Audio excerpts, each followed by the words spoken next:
When the BMW X7 first hit showrooms, it was during the midst of the rivalry between Mercedes-Benz and BMW to see who could offer the most amount of vehicles in their product lines. Now, to be fair, BMW was missing out on offering a three-row crossover, as Mercedes-Benz gives us the GLS and Audi has the Q7 and SQ7. But little did we know it would be the X7 that was the missing piece to this puzzle for the BMW brand. Now, when we look at three-row crossovers, I think we mostly think of them as being luxurious, upscale, and family-friendly. We never really associate them with being fun and engaging to drive. But with BMW being the ultimate driving machine, they had to give the X7 great handling characteristics, but also a great powertrain as well. And that's why I am here. I want to take a look at the new 2023 BMW X7 to see what has changed from last year, but also get a good idea of how this vehicle compares to its closest rivals, and also see how it fits in the BMW lineup. Now, before we get in this video, I want to give a huge shout and thank you to Herb Chambers BMW Sudbury in Sudbury, Massachusetts for allowing me to do this review. Their link will be in the description below, so you can check out their extensive BMW inventory. Also, before we get started, make sure to hit the subscribe button and click the notification bell so you're notified every time a new video goes live on the channel. And so, without wasting any further time, let's get right in this review. The modern era for BMW has been a renaissance of sorts, where the ultimate driving machine returned to performance and handling characteristics that made the brand from Bavaria so popular among enthusiasts.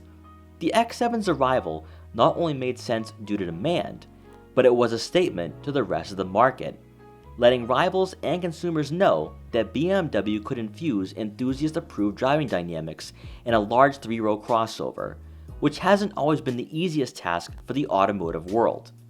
With the X3 and X5 being BMW's bread and butter and hottest sellers in the US, many had questioned whether the X7 was capable of taking on well-established rivals.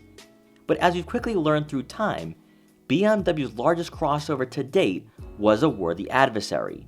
The only question now is, has the mid-cycle refresh turned up the dial another notch?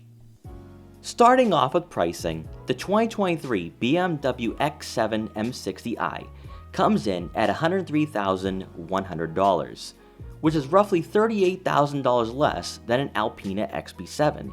But more importantly, this crossover finds itself right in the middle of luxury and premium luxury offerings, where buyers from multiple markets can find a solid option that provides the intangibles and upscale nature of a vehicle that may wear a more expensive price tag.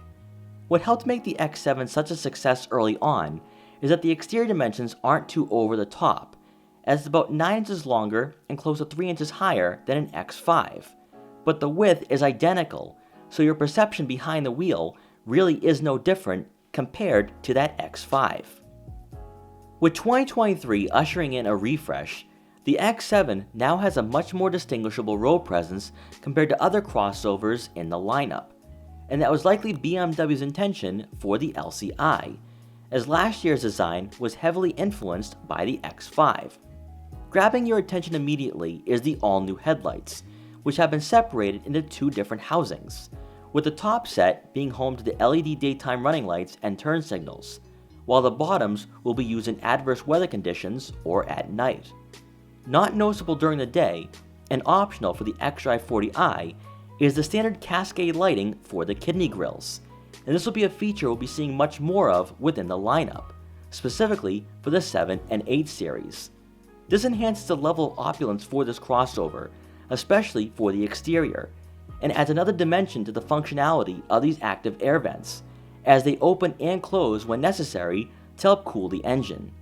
Finally, the lower portion of the front bumper will wear angular body lines to look a bit more athletic and performance-oriented, signaling to us that it's not an xDrive 40i. Moving over to the side profile, our M60i for today is sitting on 21-inch double-spoke bicolor orbit gray wheels, but you can opt for a set of 22s and 23s, and when paired with the standard air suspension, these 21s provide a soft and comfortable ride, and more importantly, a quieter experience on the roadways. New for 2023 is the power folding M mirrors that continue on the aggressive and sporty theme for this X7, and you'll have turn signal indicators to go along with blind spot detection for added safety. Then coming around to the back, BMW refreshed the rear end as well, with thinner and more pronounced LED taillights, while also improving the quality of the chrome strip that runs the length of the liftgate. With this X7 being an M60, the quad exhaust is tucked away inside the squared off outlets, and for most 3-row crossovers and SUVs in this segment, these vehicles tend to be boxy, while BMW was able to still give the X7 a classy look without having the appearance of a glorified minivan. Under the hood, the X7 M60i is powered by a 4.4-liter twin-turbocharged V8 engine, producing 523 horsepower and 553 pound-feet of torque, and is paired with the ZF 8-speed automatic transmission. New for this 3-row SUV, a 48-volt mild hybrid system will aid in overall efficiency, providing a crisper driving experience. And despite the size of the X7, 0 to 60 times come in right around 4.5 seconds to meet your demands and expectations when you're on the highway or cruising on back roads. BMW's emphasis on performance is where the X7 has excelled since it arrived on the market in 2019. And unlike some competitors, you'll find that it's far more dynamic and exhilarating than others in this segment. Of course, with BMW's xDrive all-wheel drive system, you'll be able to take on winter road conditions. And when it comes to fuel economy, you're looking at right around 16 miles per gallon in the city and 21 miles per gallon on the highway. Stepping inside, you can buy power adjustable, heated, ventilated, and massaging merino leather seats for both the driver and passenger. And mounted on the driver's side door panel, you'll find the buttons that conveniently slides the second row seats forward to provide easier access to the third row when loading up the family on a weekend road trip. Both the driver and passenger sides will have memory seat functionality for additional comfort. For the 2023 mid-cycle refresh, the X7 is the latest vehicle from BMW to see the new digital gauge cluster and iDrive 8 user interface, which will likely be the most noticeable difference and improvement for the interior compared to last year. From here, you can customize what you see in front of you by using the buttons mounted on the heated leather-wrapped steering wheel. Easier to read and more in-depth, the X7 now has technology similar to and on par with Mercedes-Benz and Audi in this regard, as BMW's digital display of the past lacked the functionality we see from rivals. Also new is a larger head-up display with enhanced resolution and quality, so you can focus more on the road ahead rather than looking down at the instrument cluster. Then moving over to the infotainment system, you'll now have a 15-inch touchscreen with Apple CarPlay and Android Auto compatibility to go along with onboard navigation. Available for $3,400 is the Bowers & Wilkins Diamond Surround sound system to amplify the audio of your favorite music. You've probably already noticed that this user interface is now home to all your climate control settings, including your heated steering wheel and heated and ventilated seats, removing most of the physical buttons found on the dashboard. If you prefer to not exclusively use the touchscreen, BMW still offers a rotary dial and quick access buttons with the iDrive 8 system. With the layout of the screen being slightly updated, it won't take long to get acclimated with this head unit, as you can personalize the widgets found on the home screen and quickly get to different menus. To help park the X7, there'll be a variety of camera angles to choose from, including a 3D surround view, ensuring that you won't get yourself into trouble when backing out of a tight spot on a city street. Below, you'll have a single row of buttons for the volume control and front and rear defrosters. And as we make our way towards the center console, there has been a minor alteration made for the 2023 model, as the gear selector that was first seen in the iX has now been placed inside this 3-row crossover. On the left will be the drive mode selector, parking assist features, traction control on and off button, hill descent control, and auto hold. And on the right will be the button that controls the ride height for your air suspension. As part of the executive package for the X7 M60i, the cup holders will be heated and cooled to keep your favorite beverages at the perfect temperature. You'll have a wireless phone charging pad tucked away and out of sight. A minor touch that goes a long way is the ambient lighting, which makes its way on the passenger side dashboard, highlighted by the M badge. For the center storage compartment, you'll have more than enough room for smaller items. And above, anthracite Alcantara headliner adds a classy and upscale touch, while the Sky Lounge panoramic moonroof will not only let in a lot of natural light to the interior, but at night will glow the color you've chosen for the ambient lighting. Now for passengers in the second row, we're going to start off on the driver's side. And this seat is adjusted as someone of my height, around 5'5", and I have more than enough legroom to work with back here. Now, of course, I'm not the tallest person out there, but I think for a lot of families, for a lot of average-sized adults, they're going to find themselves pretty comfortable, especially when it comes to the legroom. Headroom is more than abundant, and shoulder room really isn't that bad at all. It's actually identical to a BMW X5 in that regard. So what you have here to work with is a vehicle that is pretty family friendly. Even with this massive Sky Lounge power moonroof, there is so much room, you're not going to have to deal with people complaining about hitting their head on the anthracite Alcantara headliner.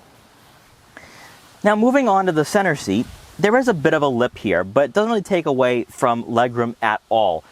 I do think you'll be able to fit a third person back here on a shorter road trip, but most likely I think if you are buying an X7, you'll just go with the captain's chairs. But if you are looking to go with a 7-seater, then this could definitely work for sure. And then on the passenger side, this seat is adjusted all the way back and somewhat on a recline. And I still have a good amount of legroom to work with here. So really, I think the X7, when it comes to interior spacing, is definitely more than practical, but also suitable for many families. Also back here on the second row, taking a look at the door panels, you're going to have 5 buttons on both sides of the second row seating area, with the top button controlling your windows so you can open and close them depending on the time of year to keep yourself warm, or maybe let in some nice spring air into the cabin of this vehicle. But also the final 4 buttons, which will raise and lower your privacy shades. So that way, if you are on a longer road trip and you want to have a bit more privacy, just raise those up. But also if you're maybe on your laptop or your iPads and there's sunlight gleaming down, you can get rid of that sun glare with the press of a button. But more interesting though is the final 2 buttons, which open and close the sunshade for the third row sunroof.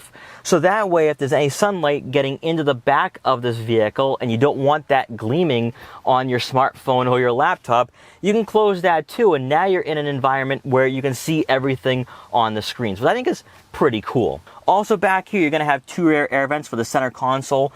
There will be air vents on the B pillars as well, so that way you can stay nice and cool or warm throughout the year. Also, heated outboard seats, dual zone climate control. On the seats themselves, you're going to notice a USB input, so that way you can charge up your smartphones. And on the lower portion of the center console for the second row, 2 more USB-C inputs and a 12-volt outlet. And rounding out the second row seating area, you will get a center armrest with 2 cup holders and also a storage compartment for a smartphone. Alright, so finally taking a look at the third row seating area, it's a bit tight, even for someone at my height around 5'5". Now of course, this seat is power adjustable, it can slide forward to just give me a bit more room. But I think most likely you're only going to have smaller kids in the third row. Now personally, I feel third row passengers tend to be treated like third class passengers. You never really get the best comfort, you don't really get any features for the third row. But in the X7, it's a bit different. So above, you are going to find climate control settings. So you have 5-zone climate control in this vehicle. Also, both seats are heated. So that way, on a cold day, you can stay nice and warm back here. That's pretty cool. Also, the seating comfort is pretty nice. It's about the same quality as the second and first row. So that's really fantastic to see. Also, you do have your own sunroof as well to get some natural light back here. So honestly, it's not the worst situation for people in the third row. I just wish that the seat was adjusted a bit further up, but I'm just doing this for demonstrational purposes. But honestly, I think that if you do have a bigger family, you can't fit everyone in this vehicle. Now coming around to the back, you're going to receive a power liftgate. But just like we saw on the BMW X5, you do have a split tailgate, so just press the button and that will open automatically. This will give you a bench to work with if you are assembling your camera gear, like for me today, but also gives you a sturdy placement where you can slide items into the back of the X7. Now behind the third row seats, you're looking at right around 13 cubic feet of room to work with, which is by no means the most practical in this segment, and it was a bit tight fitting all my camera gear today. So it's 2 bags of camera gear, a gimbal box, and a tripod. Although this cargo cover does slide out very conveniently, so most likely I would leave this out so that way I can at least stack up items and at least maximize the amount of space I have to work with back here. Then with the third row seats folded, you're looking at right around 48.5 cubic feet of room, which honestly this would be really the best use for this vehicle. Now of course you can fit smaller kids in the third row, but if you're just looking to maximize the amount of practicality and you feel that an X5 just isn't big enough, this is where the X7 shows its worth and value. Then with the second row seats folded, you're looking at right around 90 cubic feet of room. So overall, you do have a vehicle that is very family friendly, very spacious, and best of all, it is bigger than that X5. So if you are going on those road trips, maybe you're moving things around, or you're just going on a nice weekend getaway to the mountains and you want to ski and snowboard, you're definitely going to have all the space that you need to put all those items in the back of the X7. On the left side of the rear cargo area, you are going to notice 4 buttons. And this will automatically lower and raise the third and second rows. So that way you're not wasting time manually lowering them. And it's just a really neat luxury feature to have on a vehicle like this. Then on the tailgate itself, you are going to notice a button to the right, and that will lower the rear suspension. So that way if you have any heavy items, you can load them right into this vehicle very easily. Then beneath the floor mat, there will be additional storage for some smaller items, but also this is where you'll find the rear cargo cover, which you can put into use when the third row seats are folded. And then once you're done, just press the button and the split tailgate and liftgate will close automatically.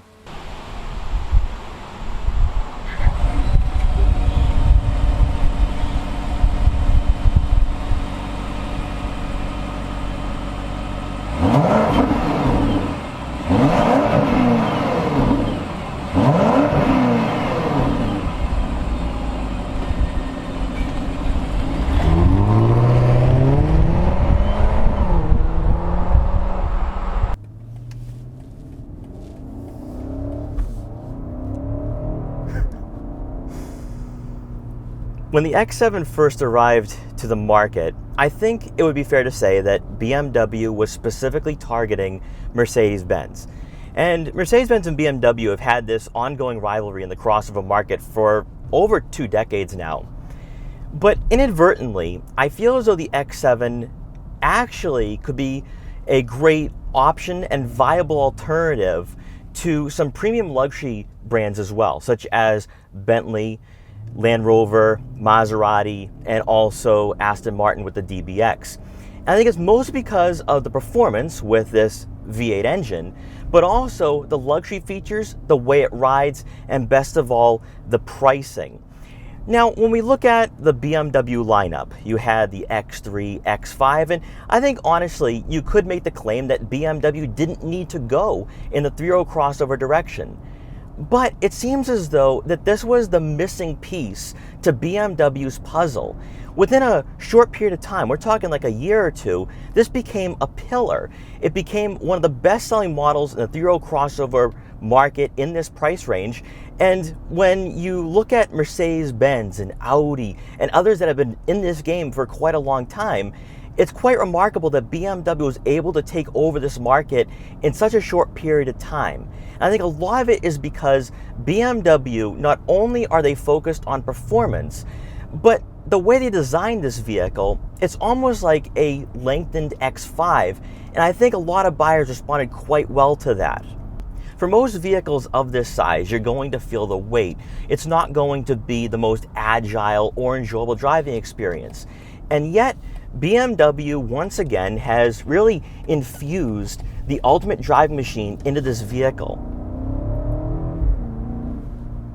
Nice kickback with this 4.4 liter turbocharged V8. What I will say though is that I am in Sport Plus mode, and steering is very direct, but a little lighter than what we normally see from other BMW products. That might be due to offset the weight, but this feels very maneuverable for its size. And speaking of the size, it's about 9 inches longer than the X5, but the width is no different. So if you are upgrading from the X5, there is no learning curve whatsoever, because if you're focused solely on what's in front of you, you're going to feel as though you are driving an X5. What we are seeing right now in the automotive industry is a lot of platform sharing within a brand's lineup. So BMW uses the cluster architecture platform for most of their models. Even the new 2 Series is now built on the cluster architecture platform. And usually, if you have driven, say, Audi or Mercedes-Benz, you are going to notice a lot of similarities across the entire lineup. Vehicles just feel a little different when it comes to size, but the driving dynamics are mostly the same. Whereas BMW tends to focus on every individual vehicle. So I've driven the X3, X5, X2, and now the X7. This is actually one of the last vehicles from BMW I have not reviewed yet. And this drives completely differently.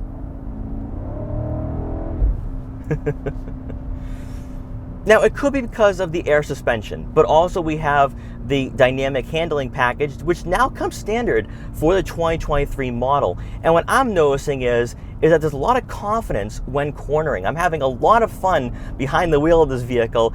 And again, it does feel like I'm driving an X5, but when I look back and I see that third row, then I know that I am for sure in an X7. Now, when it comes to road noise and insulation, really all I'm hearing is that V8, which really I could just listen to that all day instead of the radio. Now, when it comes to front vision, you have plenty of it. A-pillars are actually quite thin for a vehicle of this size. The side mirrors are placed in a good spot as well. And then looking out back, we do have the third row seats folded, but I can see everything that is behind me. So you do have a lot of vision to work with. Another thing too that I think is really impressive, and one thing that really means a lot to me as an enthusiast, that even though the X7 is a large vehicle, you do sit a little lower to the ground. You don't sit as high up. It doesn't have that truck feeling. Again, it has that X5 driving characteristic to it, and compared to other rivals in this segment, they do feel a bit larger, especially when you are behind the wheel. Whereas this, it just feels like you're driving a sports crossover, and I can definitely appreciate that.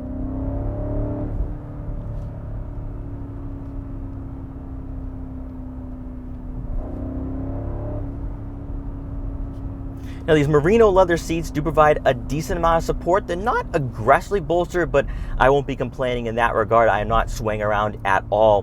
What I do love about the X7 too is that they really focus on the minor details as well. So you're probably noticing a little strip on the passenger side. That lights up different colors depending on what drive mode you are in. And then also, as we talked about before, you have the Sky Lounge as well. So at nighttime, your passengers can really enjoy the entire driving experience on a longer road trip. And it's those minor touches, those minor details that I think have really drawn in a lot of buyers who may have looked at a Land Rover or a Bentley Bentayga or even a Maserati Levante in the past, and they look at the price point for the X7, which now it's the M60, and they're like, wait a minute, for just over $100,000 or $110,000 for this particular model, I get all of this, and I'm actually probably saving a few thousand, if not more. I think that's why the X7 has done quite well for itself. But then on the flip side, you have the regular X7, which I think is giving you a bit more practicality, a bit more utility, and for some buyers who maybe felt the X5 wasn't enough in terms of that interior spacing, the X7 slot in perfectly. And that's why I think when you look at the sales figures, when you look at how this vehicle has performed over the last 3 years or so, a lot of buyers have enjoyed this vehicle, and you don't typically see that for a lot of brands who have held out of a particular market for so long, while their rivals have been selling vehicles like this for 5, 10, if not 15 years, whereas BMW is kind of new to this game, and yet it's almost as if they've been selling a 3.0 crossover for decades. Compared to other rivals, and specifically Audi and Mercedes-Benz, how does the X7 M60 compare to a GLS and an SQ7?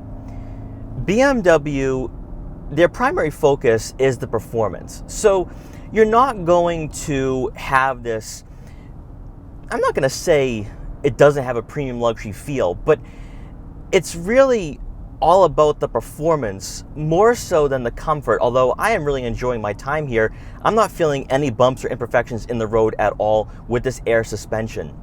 But compared to Mercedes-Benz, the Mercedes-Benz GLS can feel pretty heavy and also feel very lethargic. And then Audi, even though you do have the V8 as well, and it is pretty quick, they also tend to really focus on technology. They're trying to give you more of a modernized experience, even though I think they have great performance. But the X7 M60, for me, I am just entirely locked in on the driving experience. And really though, for a vehicle that is a 3-row, that's quite remarkable that BMW has been able to do that. So now going over a road with a good amount of imperfections, and we're just cruising right over them. It's almost as if not even there.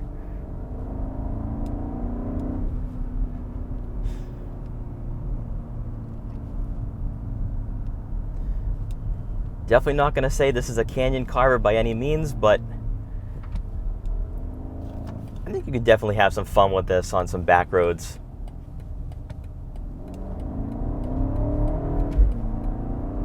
Love the kickback. Nice brake feel. Oh, felt a little body roll there.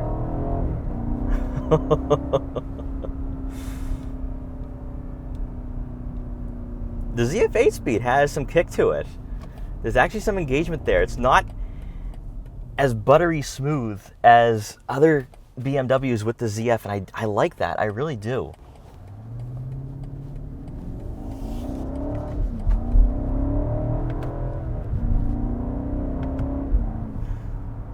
So we are still in break-in period, so can't really rev it out. But one thing I have noticed though, and I'd have to wait for an extra 250 miles, but you do get the little light bars that show up when to shift. That's pretty cool. You don't really see that for a lot of crossovers. You see it on Ferraris, but I love that. I absolutely love that. So ultimately, after this quick little test drive, I think the X7 M60 is a pretty fun crossover. If you're somebody that does have a family now and you're like, oh, there's really not much out there for me that I would really enjoy driving, well, maybe you should check out the X7 M60i, because this to me is more than enough. You have plenty of power, 523 horsepower, 0 to 60 in 4.5 seconds. A ZF 8-speed automatic transmission, and of course, the V8. So ultimately, I think this is a really fun, family-friendly crossover that honestly, compared to other premium luxury manufacturers, the pricing isn't that bad at all. So to wrap up my time with the 2023 BMW X7 M60, what are my final thoughts and takeaways for this 3-row SUV? I think BMW's primary goal and focus for this model year was to differentiate the X7 from the X5 just a bit more. Even though that was never an issue in the past and consumers never brought that up, some people could make the argument that the X7 was just a longer X5, but you can't make that statement anymore for this model year. From the outside is a bit more distinguishing. In fact, I had a number of people check out this vehicle, take photos of it, and stare at it while I was driving by. So certainly a bit more of a classy aura with this vehicle for 2023. Then when you step inside, you have a nice full digital gauge cluster and 15-inch infotainment system, which we will be seeing a lot more in the BMW lineup over the next year or so as the iX and i4 use this setup. But it's the smaller details and the smaller aspects that will get overlooked on paper that to me really stand out, like the accent lighting for the interior, also of course the sky lounge for the moonroof, the power folding and lifting second and third row, and just the overall refinement of the interior. I love the comfort aspect of these seats.